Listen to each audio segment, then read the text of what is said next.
Welcome to those of you joining. Feel free to put your name or where you're logging in from in the chat. We'd love to hear from you and any questions you might have for the conversation today. Hey, welcome. We'll get started and folks will continue to trickle in. Warm welcome to everyone. Thank you for making the time to join us today. We're so happy to have you here for our first ECOS Fireside Chat as part of our Thought Leadership series. Today's conversation will focus on supporting young children in crisis. So many of us are fortunate enough to be able to turn off the news after reading, hearing, or watching coverage of a crisis somewhere. But so many young children and families remain immersed in those crises. And even when the crisis passes, if they're fortunate enough for it to pass after a day, a week, a month, even a year, it still remains very much with them in their bodies, in their minds. Particularly in the case of the young children, these experiences can affect their development with lifelong implications. There are many outstanding programs and heroic individuals supporting these young children and families in those situations, and we are grateful for their work. Today's conversation invites us to think beyond standalone programs and toward ecosystems of care, recognizing that children are shaped not only by interventions, but also the relationships, the communities, and the systems around them. Together, we'll explore what it takes to build the conditions that truly support young children and those who care for them in these situations.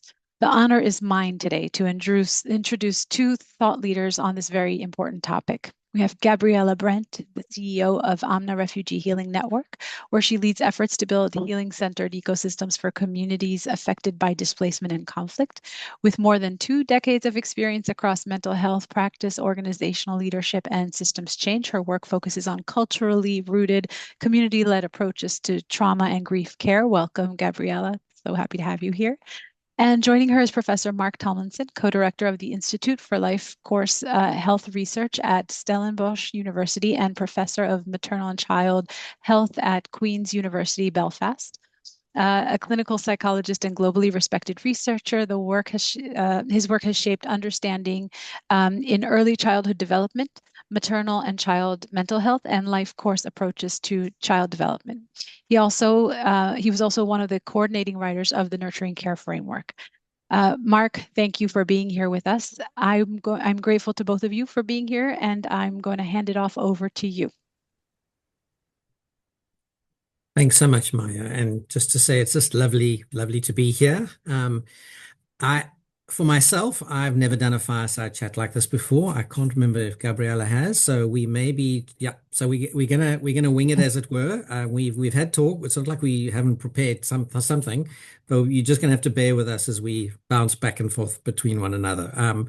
And so we thought, just to briefly start, you've heard the sort of the high level bio, but I thought what we thought we could do is just have a very brief introduction to sort of how each of us ended up where we are right now and some of our thinking, partly historical, autobiographical, but really just in terms of thinking. And then we'll pass back and forth one another in a conversation. And everyone, please feel free to put comments in the chat. We can try and respond, and we will leave room towards the end for questions.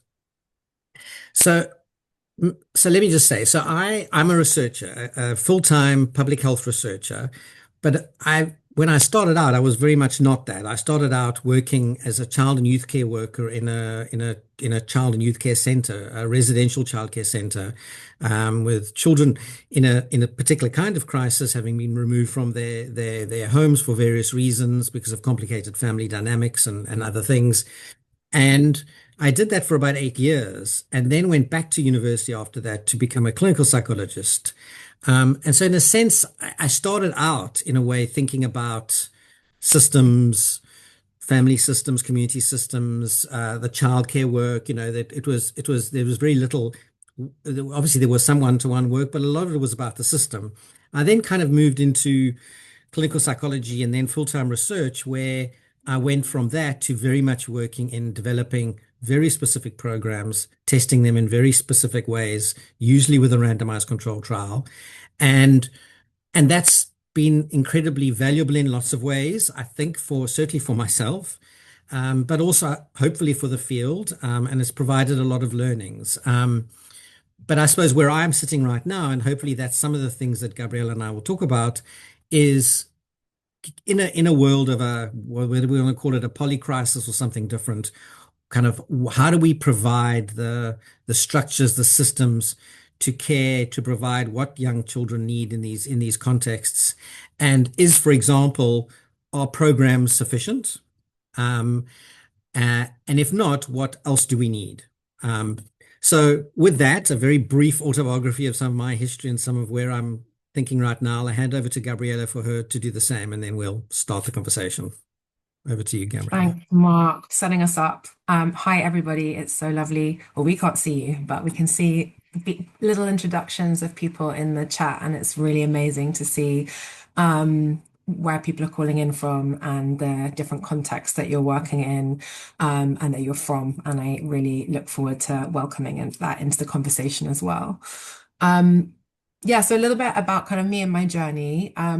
Very similar to yours, Mark. My work actually started at home, and really I would say what took me into the work that I do, although I didn't realize it at the time, was being part of a community and learning about communities that have experienced intergenerational violence, trauma, displacement, and really understanding or kind of noticing how that affects communities and what the legacies of that are. And that really drove me into doing frontline work. So like you, I've been working with, I started working with young people, lots of young people in gangs who are ending up in prison, who are asylum seekers, who were put into really, the dice of life had been very difficult and had resulted in lots of different circumstances and school exclusions and family fragmentation.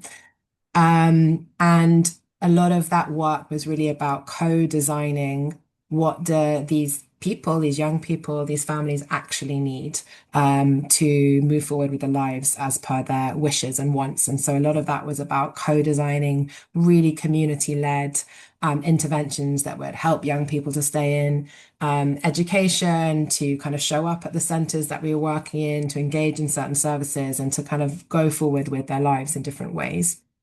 And then because I was working a lot with psych professionals, social workers, psychologists, I thought, oh, I'll go and do a foundation degree, and didn't think I would do more than that. But I ended up doing a psychotherapy training that was it bridged lots of different practices, and it really looked at different dimensions of people and communities, from the kind of early childhood and psychodynamic through to the spiritual as well. And that's really shaped my practice.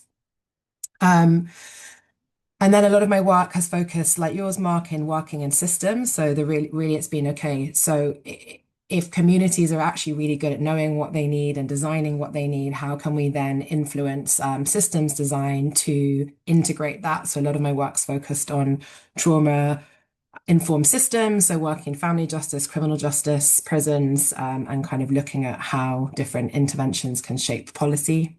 And then really what brought me to Amna was those same principles, because that's very much at the heart of Amna, combined, I think, with family experience and really wanting to connect more with refugee and displaced communities, and really looking at what are the systems of care and how do you embed healing-centered principles into systems of care that really create ecosystems around communities, that they are those ecosystems. And is where I hope that our conversation is going to focus today, and really exploring, as you mentioned, this jump between kind of program intervention and really thinking about who exists in the system, and are they meeting each other, or are we missing something?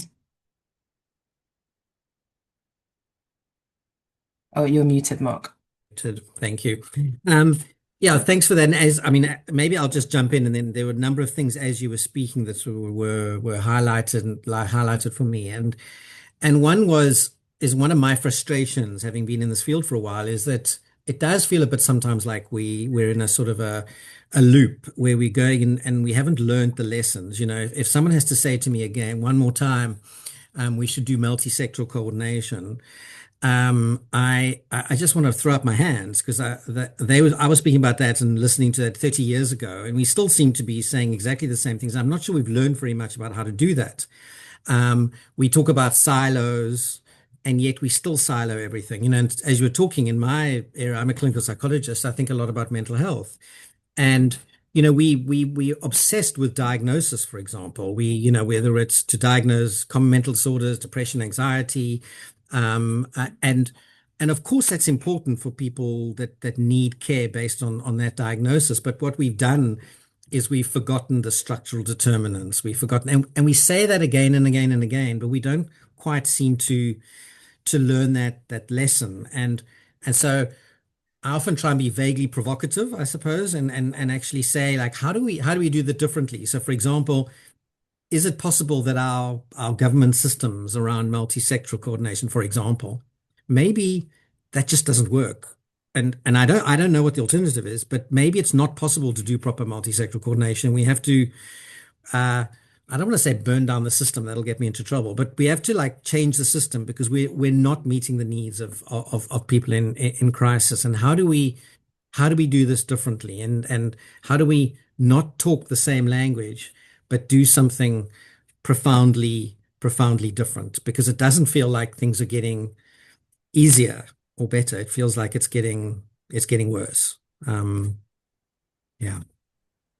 Yeah, I'm with you. And I think what even sticks for me, even this like phrase, multi-sectoral coordination, feels so almost clinical and distant from what the point of this actually is, which is, when crisis happens, be it conflict, war, threat of war, climate, different situations that create crisis in communities.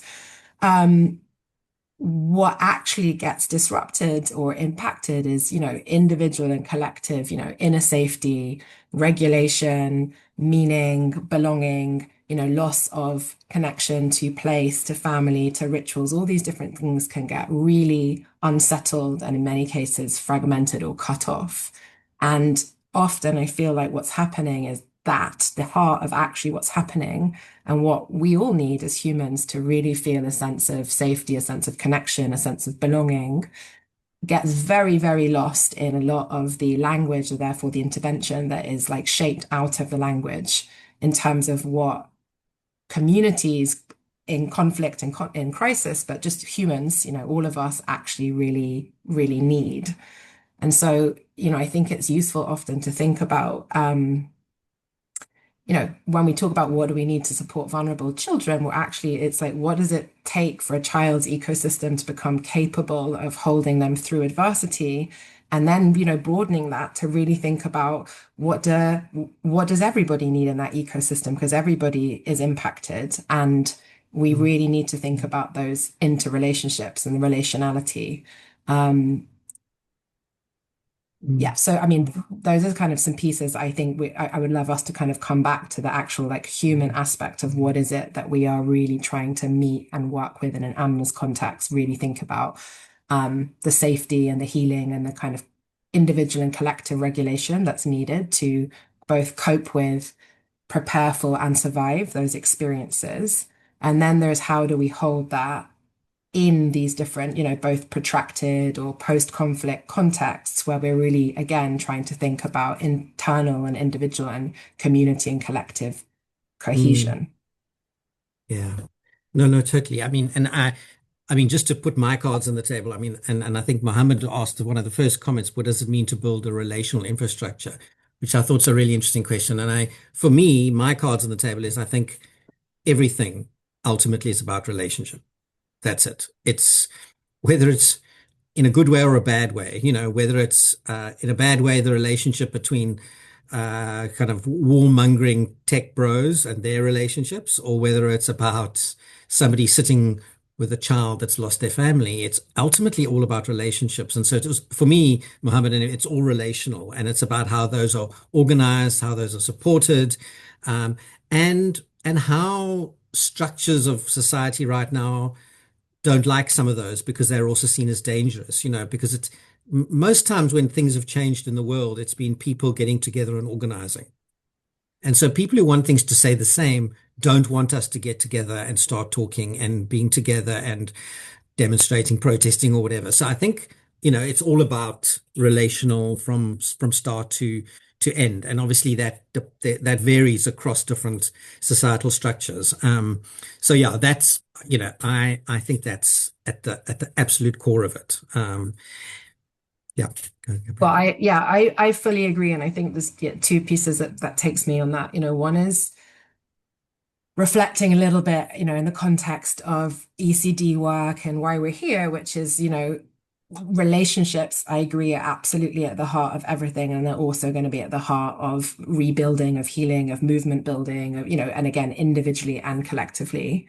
And I think that this also connects a lot to who we conceive of, like, and what we're trying to do when we're talking about, supporting children in crisis, and thinking about often our conceptions of, the child and caregiver dyad, but really thinking about, across societies historically, across the world, caregiving has been distributed amongst so many networks of relationships, grandparents, siblings, elders, community, and through all of that are structures and rituals and a collective life that is absolutely a part of family. And it really needs to be understood and centered when we're thinking about supporting children and communities in crisis, and preparing for, coping with and rebuilding from crisis. And within that, it's all about relational work. It's much less about the actual practice or the kind of intervention, but much more about actually that quality, that presence, that accompaniment. That I think is what really supports journeying through life and being able to achieve what you want to, and rebuild. I think the other is, just I want to bring that in about the kind of child and the caregiver, and as well as the kind of wider ecosystem, is my feeling is that we've become so focused on interventions and programs that have become very myopic and kind of very focused on we're going to shift this, and we're treating, as you referred, Mark, to kind of a diagnosis here, and it really misses relational depth. And Mohammed, again, coming back to your question, what does it mean? What does relational infrastructure actually means? It means, for me, that what can't get taken, what can get impacted, but what we don't want to get taken away is the presence, is the connection, is the camaraderie, is the accompaniment, is the ability to be with. That is what communities, hopefully families, friendship, provides for each other. That is how most people and most of us survive all sorts of profoundly overwhelming experiences, many of whom are here today, and many of the people we work with are enduring it, which are beyond most people's imagining.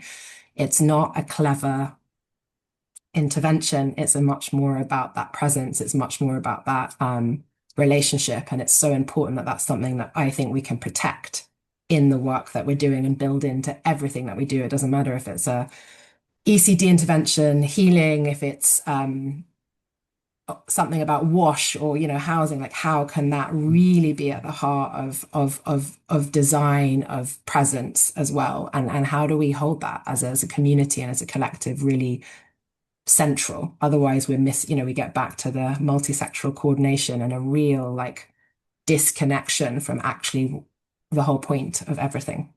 Yeah, totally. I mean, one of my weaknesses is that when I listen to someone like you talk, Gabriella, I just have all these things that sort of, and I'm liable to go off in very wild directions. So just drag me back if I do that. But as you were talking, I don't know why I thought of this. It was a YouTube video I was looking at the other day that I found through LinkedIn for some reason. It was Ethan Hawke, the actor. And I didn't actually realize how wise he seemed. I mean, I don't know whether he's wise or he's just being a good actor at being wise. I don't know, but it seemed very genuine. And what he was talking about, I think it might have been linked to a TED talk, and it was about what is creativity and why do we need art and creativity in our lives. And I hope this is relevant. It feels like it's relevant. But he said that many people say they're not interested in art or they're not interested in creativity. But he said every single one of those people, when they lose someone, when they have a massive loss, then they go to creativity, because then they want to be with somebody or to be with a work of art where somebody who's had the same experience has turned that into something meaningful.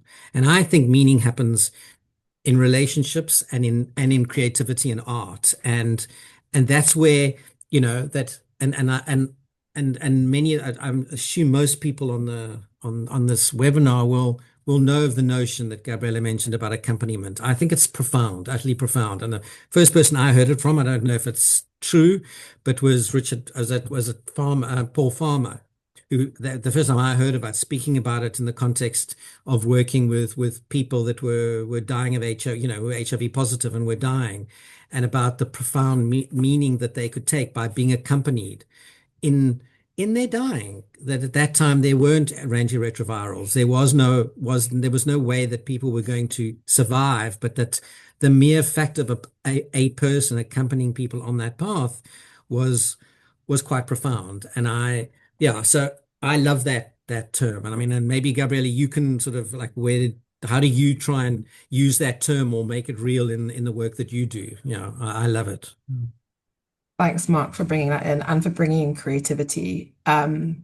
Just riffing off references. I don't know if anyone in the group listening is, there's a beautiful book called, I think, The Wild Edges of Sorrow, and it's by somebody called Francis Weller, but he's a cultural anthropologist. He's somebody who's really kind of spent time with lots of different communities across the world, learning and exploring how people cope with meaning make from, profound experiences of grief and loss. And I know that that's certainly at the heart of the work that Amna's doing with the communities that we work with. And I found it's so beautifully articulated, something that I and we see every day in the work with communities across, Palestine, Lebanon, Ukraine, Afghanistan, which is this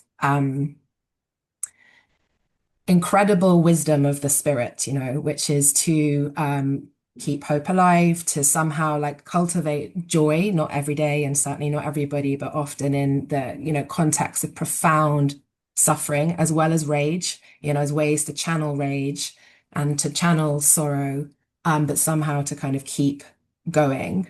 And to these different acts of kind of moments of solidarity, of connection, of joy, of art, of creativity that actually are something almost innate in the human spirit to survive and to keep going. And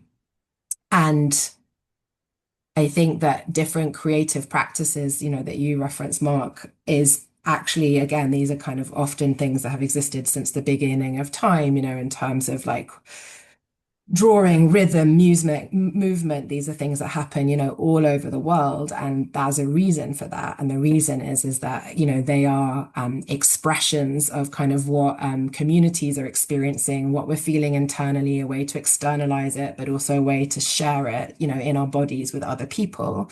And that they really help regulation and restoration, within the body to kind of release things that are feeling too overwhelming, to meaning make in some ways, to grieve, to celebrate. And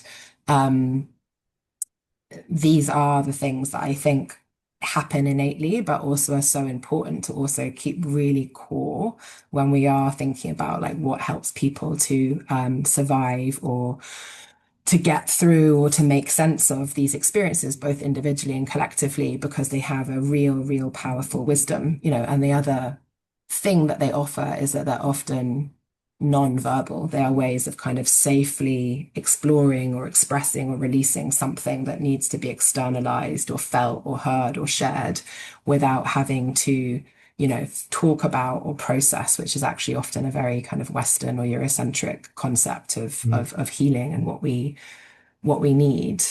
And I think that actually finding ways to really, say what already exists in communities that is really important to survive these moments and get through them, and that innately happens.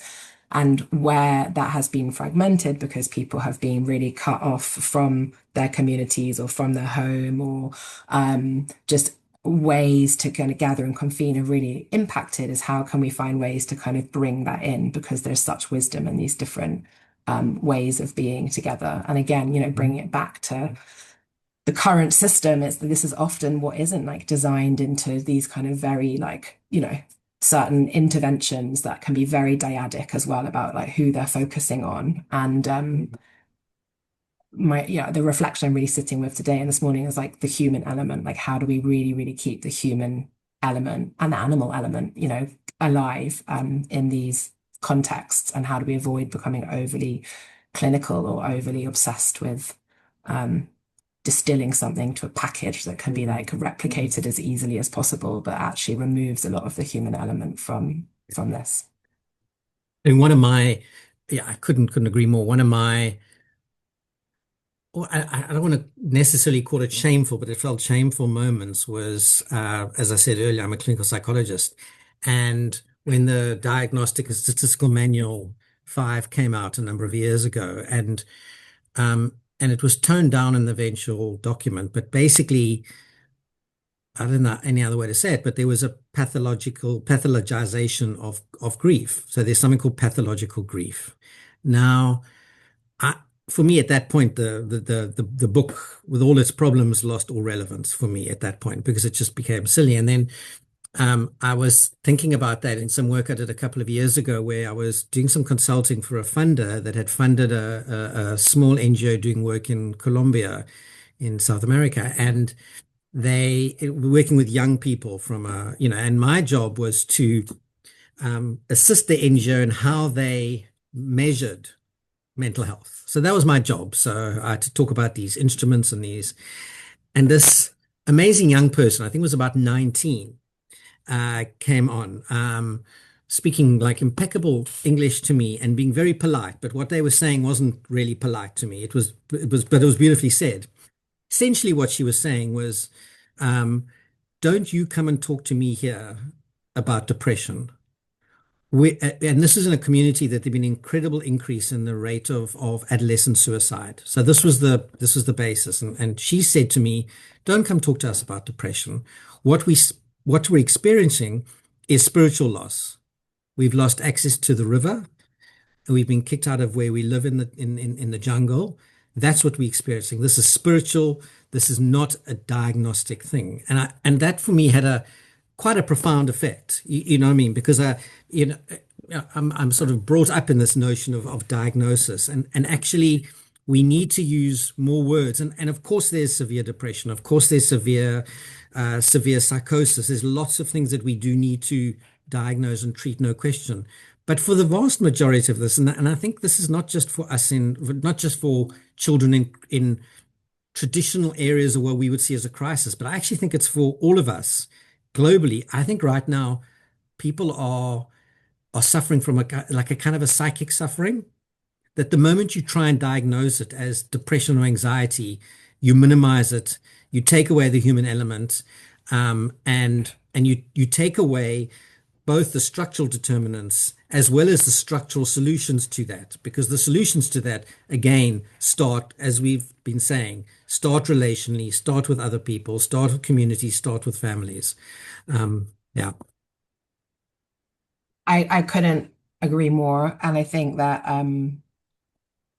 the term psychic suffering, how could everybody across the globe not be psychically suffering right now when you think about the like proliferation of things that are happening and also the exposure that we have to those things, which, we haven't had to the same extent that we have now because things like the internet and social media have just created so much like exposure to things happening and the harms happening and beauty happening across the globe in all these different ways, and also different catastrophes that exist currently and are impending as well. And these are therefore the response that we're having, the psychic suffering, whether it's comes out as mental health or some other way, are like completely normal responses to profoundly overwhelming experiences and disturbances and grief and fear and anxieties. And I think that is the really important thing to hold. And it's why really thinking about how can we embed some of these like principles and practices into different community layers so that it does hold people both in crisis and not in crisis, through these through these sufferings, and in a way that like there's a way to hold it and not say no, that shouldn't be the case. And as you've been showing, Mark, I've also just been seeing some of the comments which are really asking about, relationality actually in practice and not just as a buzzword, or somebody really bringing in about kind of us talking about innate aspects of human spirituality and how do we really embed these in an ecosystem when this is something that can, spiritual language or sentiment can be quite alienating. So I think, linking these pieces together, Amna's been on a journey as an organization that has, honestly been focused, up until recently on programs. And we've really looked at, okay, but if we're trying to enable and support healing ecosystems to exist in different places in the world where that is really needed, what is a way to do that is, not a program focus, but really has an ecosystem focus. And so we have different layers to the way that we work and that we approach things. Speaking to some of the questions that are coming in. So, at the community layer, this is, really where most of the work happens. It's, this is community-led work. This is where a majority of people go, right? We go to community centers, we go to faith spaces, we go to creative spaces, we go to family structures. This is kind of where a majority of support happens. And the more that we can build support into those spaces that actually meet people where they're at, the less people are going to, the more people are going to get their needs met, and the less people will also need this kind of specialist care that we need to reserve for the minority that need it, because all across the world, whatever country we're in, there's not enough of it, and it's often not fit for purpose. That's my controversial view. So what does that really look like? That looks like having spaces where there is relationships, there is people, and there are practices that really are able to, and this is what does relationality mean in practice, who are able to welcome people however they are. Like, so you can come and not have to be in a certain way or behave in a certain way to be able to be allowed in that space or to get support or care, where people can actually really bear witness and be with what is, and are not trying to put a different spin on something. Maybe over time we'll make meaning of it differently, but actually it's saying, yes, this is happening. These systemic injustices are happening. This violence is happening. Let's make this a safe space or safer space. And this, island that we're in together outside of that, where you can feel care, where you can feel support, where we are a community, where we do take care of each other. It really means accompaniment, as we were speaking to earlier, walking alongside. That doesn't mean that we can solve everything, but it does mean that we can accompany, we can be present through the highs and the lows and the challenges, accompanying, witnessing, validating, supporting each other. And then in terms of practices, it really means different things from Amna's perspective, from my perspective, being available that really recognize that the thing that's at threat is safety. Often we can't change external safety. That's going to take a lot more work, and it needs the work. But what we can work on is increasing the feeling of inner safety. So, how can we help a system, that's become really overwhelmed and either gone into hyper alert or kind of shutdown mode to come back online? And what practices really gently support that? And that also means respecting that different people need different things in different ways, and there aren't like one size fits all model, and not pretending that there's a, one approach that's going to suddenly, make everybody who's experiencing, loss and conflict and grief or fear of climate catastrophe feel immediately better.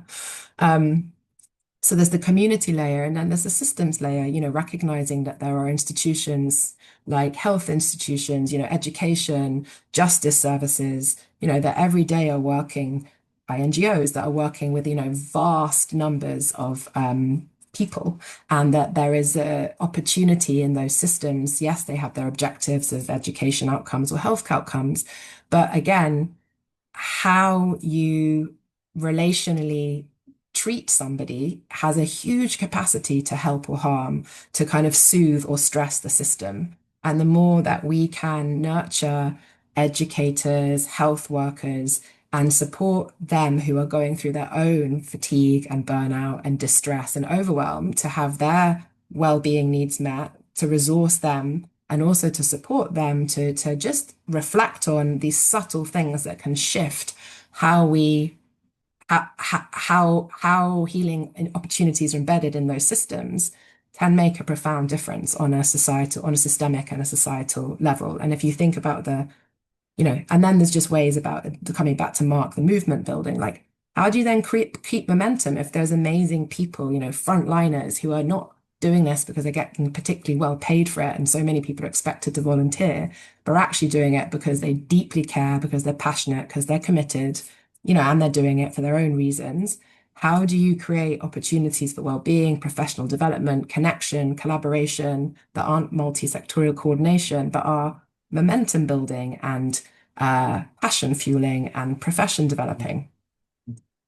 Those are lots of thoughts. I'll stop talking there. No, I mean, just to say to the audience, it wasn't as if Gabriella at the beginning just said that we would agree with everything each one said. Maybe we should disagree some point to get some friction going. But I have to say, I do completely agree again with everything you're saying. I mean, with maybe just two small, one a story and a small addition. One is I was doing a training a number of years ago with a sort of a healthcare system in running a workshop in our province, and it was very high level people, heads of hospitals, heads of nursing, situated doctors, from across the province.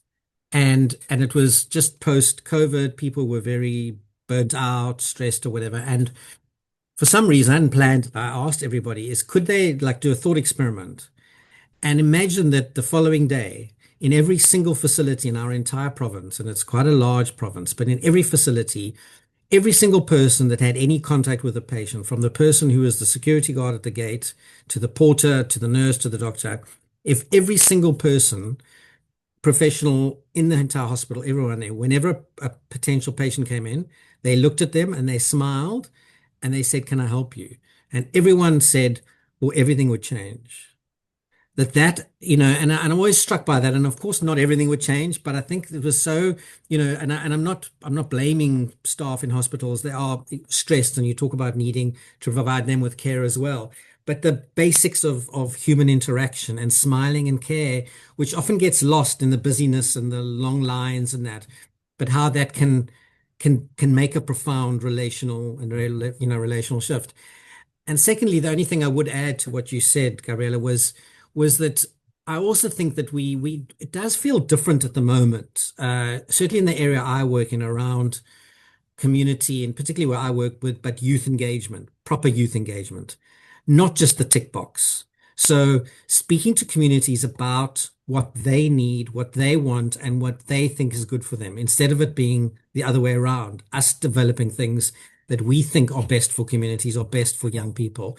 I often just say, I think the best way to get that would be to give every child above the age of 12 the right to vote in every country. It would change everything, because then politicians would have to learn to speak to young people. Young people would have to learn themselves to speak in different ways to adults.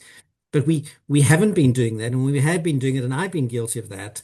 It's, we develop an intervention, and then we go to our adolescent advisory board, and they make some changes, and they give us a different song, and they'll say that should move there.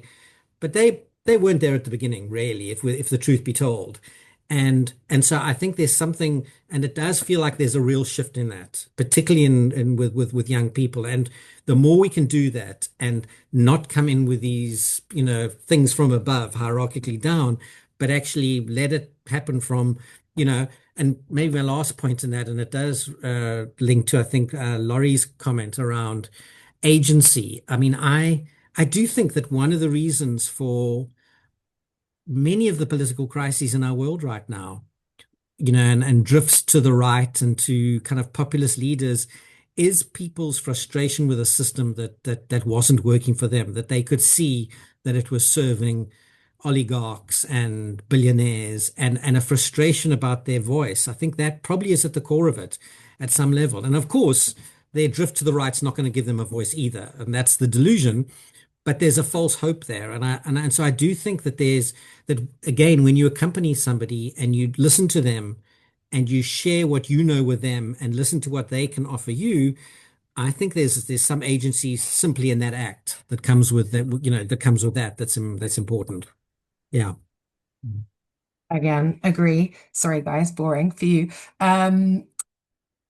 But I think, this is core, I think probably to, I'm assuming, Mark, that's something you fundamentally believe too, but you'll tell me otherwise, which is that people and communities are the experts of themselves and the context. We all need help sometimes. We get stuck, we get lost.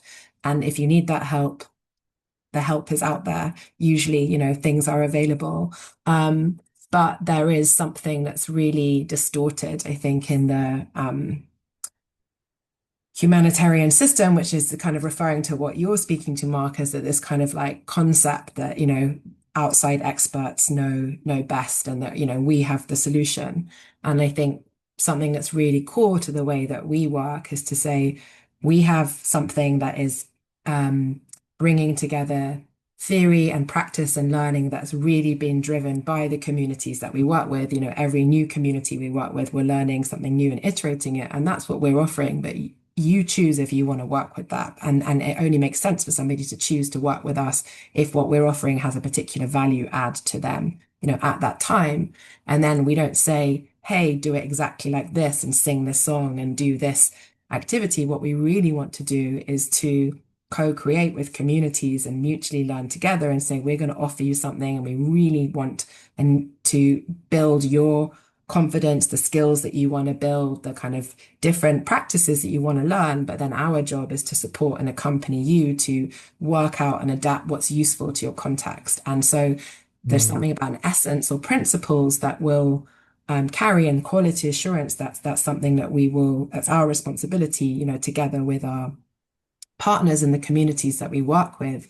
But what a program or like community activity looks like in a certain area in Afghanistan is going to look different to another one, or the same as with a certain group in Jordan from Ukraine. Like, it doesn't make sense for it all to be the same, and this is because of the agency and the wisdom that exists in communities of knowing what they need, and also what exists already, not feeling like something new also needs to come in. Thanks for so to interrupt. Just I was saying thanks for saying that, because I remember when in the 90s in South Africa, after the end of apartheid, there was a big thing, certainly in psychology, which was giving psychology away, which was nicely politically correct and important. Psychology during apartheid, the profession, was one of the worst culprits of working with the government. In fact, my university, my old department, psychology, the architect of apartheid at one point was the head of that department. So there's a history there of psychology. And so psychology in response became about, and it was an important step, like, we're not the experts, you know what I mean? So we'll give psychology away. And that worked to a point, but then the communities were saying, but I don't understand. For many years now, for decades, you've held stuff away from us. And now we can see you have skills, but you're not going to share those either because you're giving it away. Actually, I don't know. And so I think it's really important that it's always a partnership. You know stuff, the community knows stuff, and can those two things work together in a partnership? Young people know things, I know things. Can we work together for both of our benefits? It's not giving something entirely away and leaving someone on their own to do it. It's that partnership. So I wanted to say thank you for saying what you said, Dow. Agree. Maya, I'm aware we're at our time where we want to open up for questions, and some of it we've been responding to, but I just wondered if there's pieces you're picking up that would be useful, or if we want to invite other voices in. Gabriella, you were reading my mind. That was, first of all, fascinating. I really appreciated the very frank and open conversation. You two as experts, like knee deep in this topic, coming in and just really sharing just the messiness of it, that there is no silver bullet. And it was very helpful to hear how you unpack the messiness of it, that there's this kind of clinical, traditional, reputed way of doing things. And then on the other side, you have all this humanity that is trying to survive, trying to support each other. And then you have those in between who are, trying to connect them. And yet, what is what is needed? How do we really kind of, like you were saying, Mark, change the paradigm? How do we spark people to attention? Gabriella, you provided some very helpful kind of practical examples of how you work with it in Amna, and then you said we offer these solutions that are co-created with communities. Now, what do you propose here? Do you want to use it? I'm wondering, in terms of funders, for example, or governments, because you also have a lot of many well-intentioned people who invest a lot of time and money and are still getting it wrong. And so then what is it that we could do to get their attention, to emphasize the value of humanity, of those overworked professionals who need to be resourced so that they're addressing the humanity, the needs, and the building that inner safety? So that's one question I have. But then, and there were a lot of great questions in the chat, and I really appreciated how you took them as you went.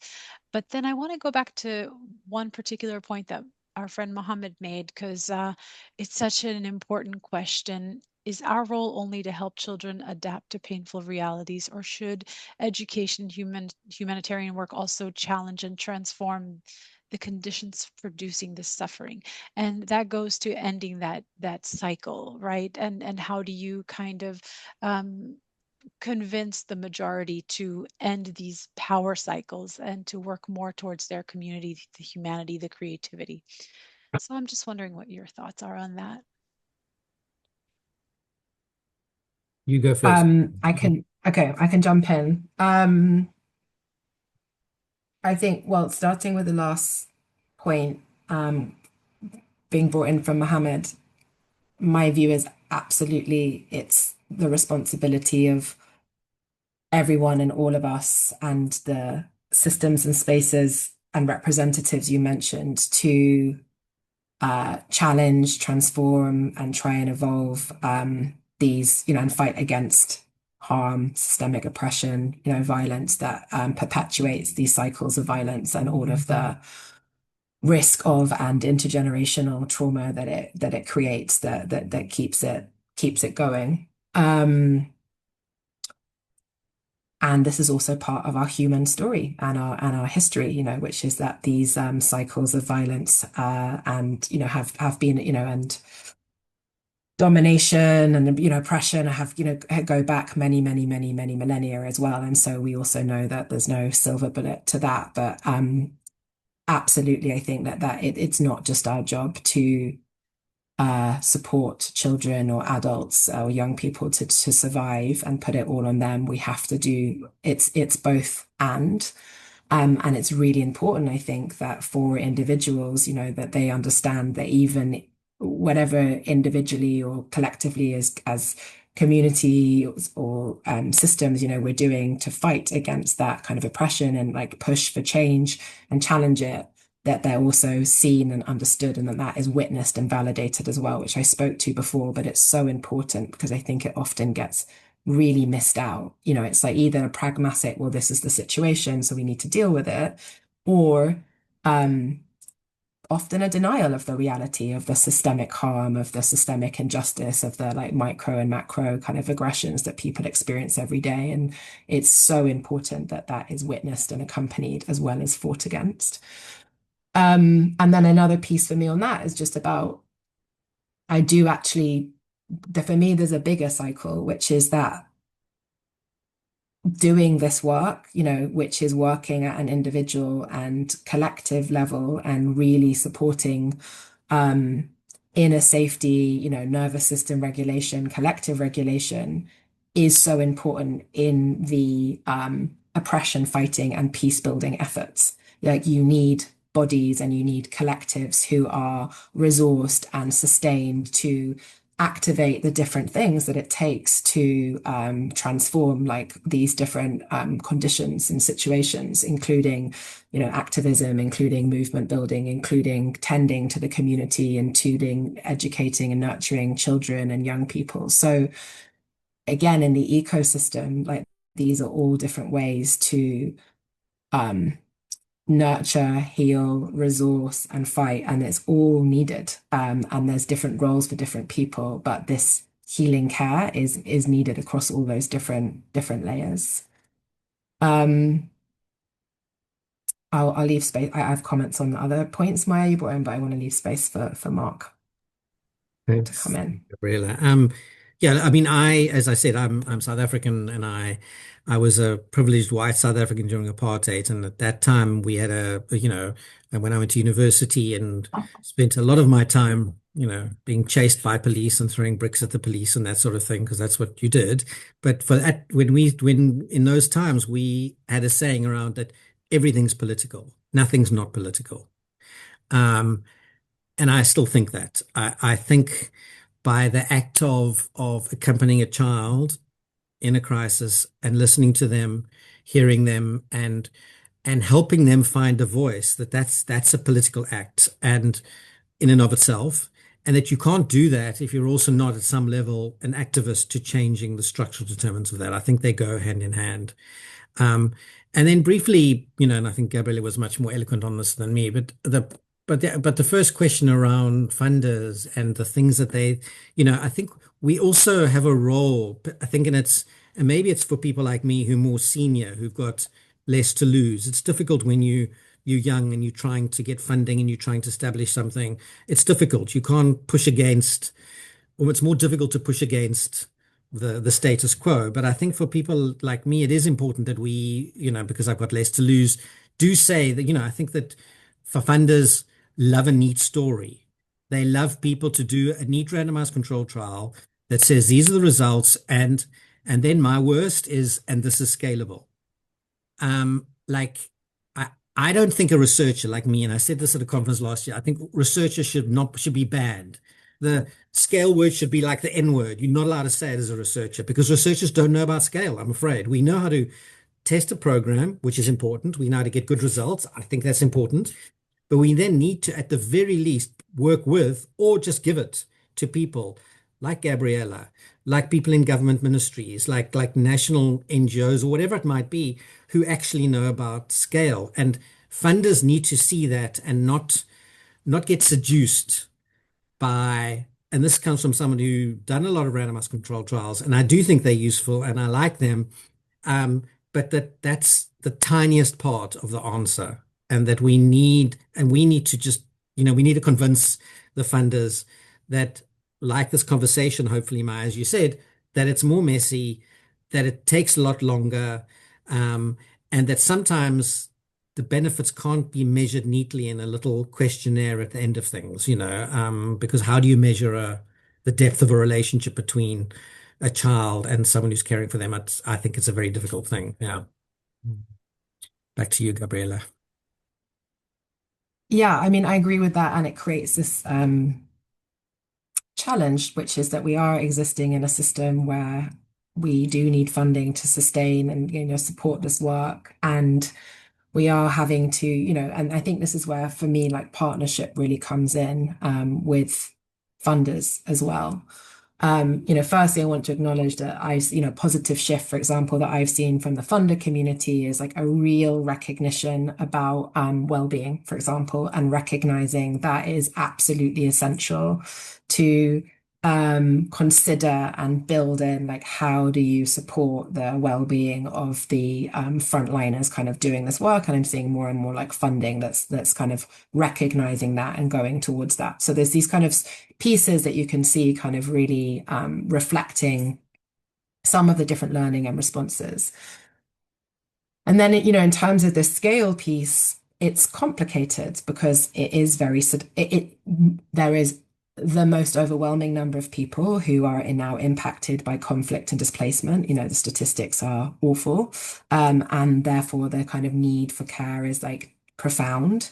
And therefore there's a real kind of focus on, okay, who can do it, at the greatest number, at the greatest scale.